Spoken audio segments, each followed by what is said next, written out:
you struggling to lose weight? Do you feel like you've tried every diet with no long-term success? Are you wondering what the most effective way is to lose weight and keep it off for good? Hi, I'm Shanna, a NASM certified personal trainer, a veteran marathon runner, and a mom of 3. So let's go talk about one of the most effective ways that you can lose weight.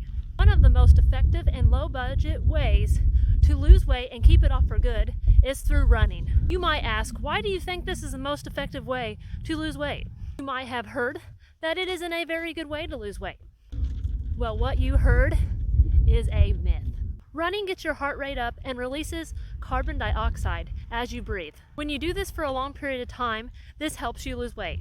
Running is such a great way to get your body moving and cover more ground in a shorter amount of time. This is why it is such an effective tool to lose weight. To lose weight, you have to be in a calorie deficit for a long period of time, or you have to burn more calories than you consume. You can do this by reducing the calories that you consume, or by simply just moving more, having more activity within your day. The best approach to losing weight is doing a combination of both.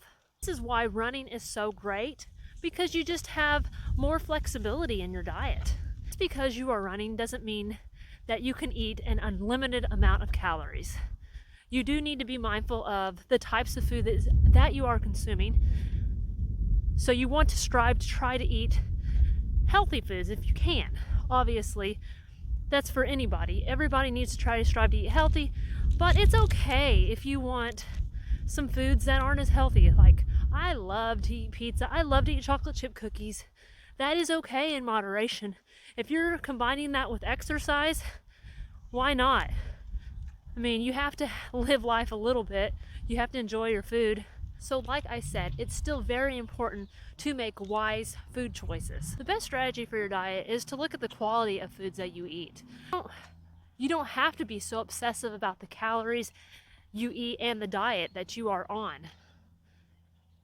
The best approach is to have a balanced diet and try to eat good quality foods as much as possible. The types of foods that you should be eating are energy-dense foods, and try to stay away from empty calorie foods.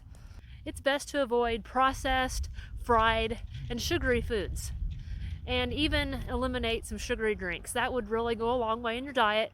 You don't have to necessarily completely eliminate it, but just try to keep it to a limit and strive to eat quality foods in your diet. Example of a quality diet would be eating good fiber-rich foods such as fruits, vegetables, nuts, whole grains, lean meats, leaner cut meats such as chicken, turkey, and fish, and other quality proteins.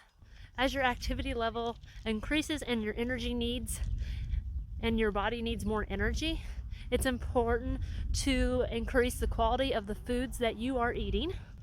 So you're going to need to eat quality foods to help satisfy your appetites. By eating quality foods, there are usually less calories in if you eat quality foods. And because if you eat empty foods, a lot of times those processed and empty foods consist of more calories and they do not fill you up. So very important to try to eat fiber-rich, quality foods so that you aren't as hungry, and that will put you in a calorie deficit.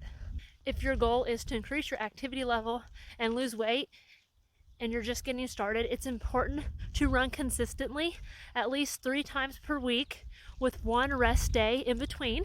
You can do other cross-training activities on the days that you aren't running. But it's still important to at least 1 rest day per week to have your body have a physical and mental break from strenuous activity, especially when you are starting out in the beginning.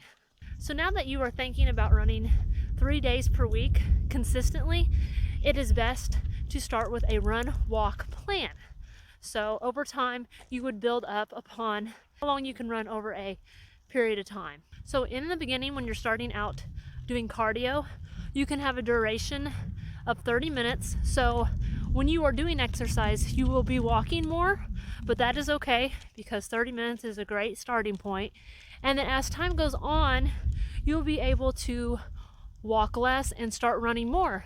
And eventually over time, you'll be able to run 30 minutes without stopping. As you lose weight, you compare distance with intensity.